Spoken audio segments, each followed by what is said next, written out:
Hello दोस्तों, तो आपका स्वागत है मेरे इस चैनल में जिसका नाम है लिटरेचर गौरव।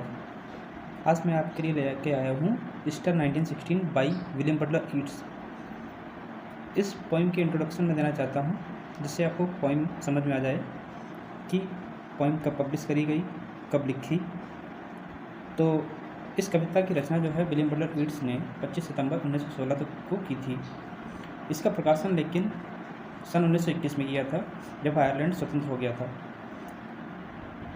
और इसका पब्लिकेशन किया था Michael Roberts and the dancer में। यह पोइम जो है वो एक ईस्टर विद्रोह है।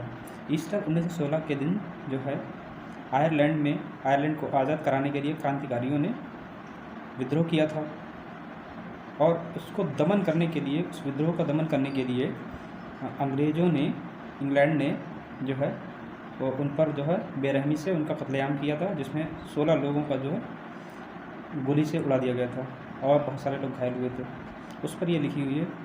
विलियम बटलर ईट्स ने 2 कविताएं और भी लिखी हैं इसी विद्रोह पर। उनमें से एक थी द रोज ट्री 1916 और द 16 डेड मैन, ये भी 1916 में इन्होंने लिखी थी।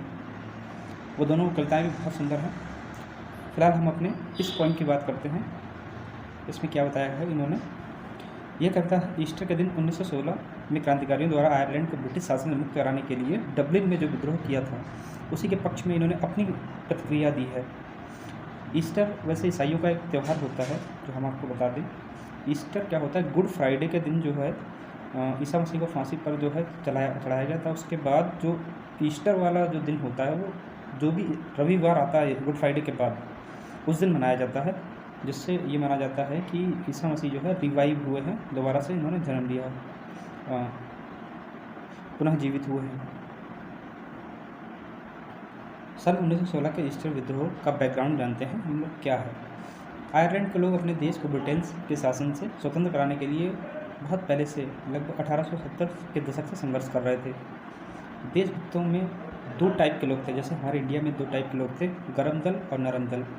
ठीक है, गर्म दल लोग जो है थोड़ा सा क्रांतिकारी लोग थे, हमारे यहाँ भी ऐसे ही, वहाँ भी। ठीक है, नरम दल वाले लोग जो थे वो लिख कर अपनी अपनी मतलब बातों को एक्सप्रेस करते थे, ताकि शासन को पता चल सके कि हाँ, लोग क्रांति की ज्वाला जो है जला रहे हैं। ऐसे ही नरम दल के अपने विलियम बटलर ईट्स जो थे वो नरम दल के थे। और गर्म दल में ऐसे जो मॉड गॉन थी, इनकी प्रेमिका, आप शायद जानते होंगे, जो लिटरेचर से जुड़े हुए लोग हैं वो जानते होंगे, मॉड गॉन से ये प्रेम करते थे और वो काफ़ी सुंदर थी और वो गर्म दल में थी। ठीक है, तो अपने देश को अपने शस्त्रों के बल पर आज़ाद कराना चाहते थे अपने देश को। तो ऐसे ही संघर्ष चलता रहा और चलते चलते सन 1914 में जब विश्व युद्ध आरंभ हुआ तो ब्रिटेन ने आयरलैंड वासियों को कहा कि भैया आप युद्ध में शामिल होइए। तब ब्रिटेन बोला, उसने वचन दिया कि हाँ, हम महायुद्ध के बाद, यानी कि वर्ल्ड वॉर के बाद आपको आज़ाद कर देंगे। ठीक है, लेकिन आयरलैंड के लोगों ने इस बात को विश्वास नहीं किया, इस बात पर कि हाँ ये लोग हमें आज़ाद कर देंगे, क्योंकि वो जानते थे ये बहुत बार ऐसे कह चुके हैं लेकिन कभी आज़ाद नहीं किया। तो इसलिए उन्होंने ईस्टर के दिन 1916 के दिन विद्रोह कर दिया आयरलैंड की राजधानी डबलिन में और उस पर अधिकार कर लिया और अपनी एक अस्थायी सरकार बना ली। जैसे अपने यहाँ सुभाष चंद्र बोस ने अपनी अस्थायी सरकार बना ली थी। ठीक है, आयरलैंड जो था उसको स्वतंत्र लोकतंत्र घोषित कर दिया, परंतु क्रांतिकारियों की संख्या बहुत कम थी।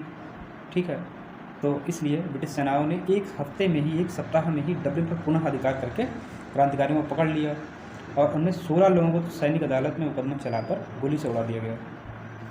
उन 16 लोगों पर इन्होंने 16 डेड मैन बनाई है पोइम, वो भी अलग है, इससे अलग है। अच्छा, अब इस कविता की बात करते हैं। डब्ल्यू.बी. ईट्स क्रांति में भाग लेने वाले जो क्रांतिकारी हैं उनके बलिदान के बारे में बात करते हैं कि वो कैसे अपना बलिदान देकर अमर शहीद हो गए। ठीक है, तो कविता शुरू करते हैं कि उन्होंने इसमें क्या बताया हुआ है। कविता प्रारंभ करते हुए हमारे कवि साहब जो हैं कहते हैं कि उनमें से जो कुछ लोग, यानी जो लोग मारे गए, उनमें से कुछ लोगों से तो मैं भली भांति परिचित था।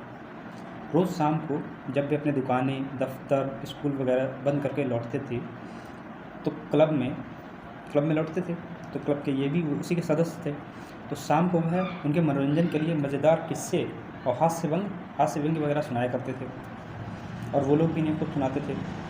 ठीक है, उनमें से एक महिला थी जिनका नाम कॉन्स्टेंस मार्किवीज था, जो अपनी जवानी के दिनों में बहुत सुंदर थी।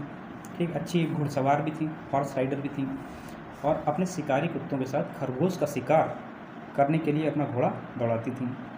हालांकि ये यहाँ पे ऐसा बता रहे हैं कि कॉन्स्टेंस मार्किवीज जो थी वो गर्म जल से संबंधित थी।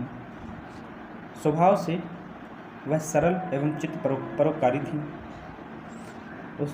उनके दिन परोपकार, रातें क्लब में आयरलैंड की स्वतंत्रता के लिए बहस करने में व्यतीत होती थी।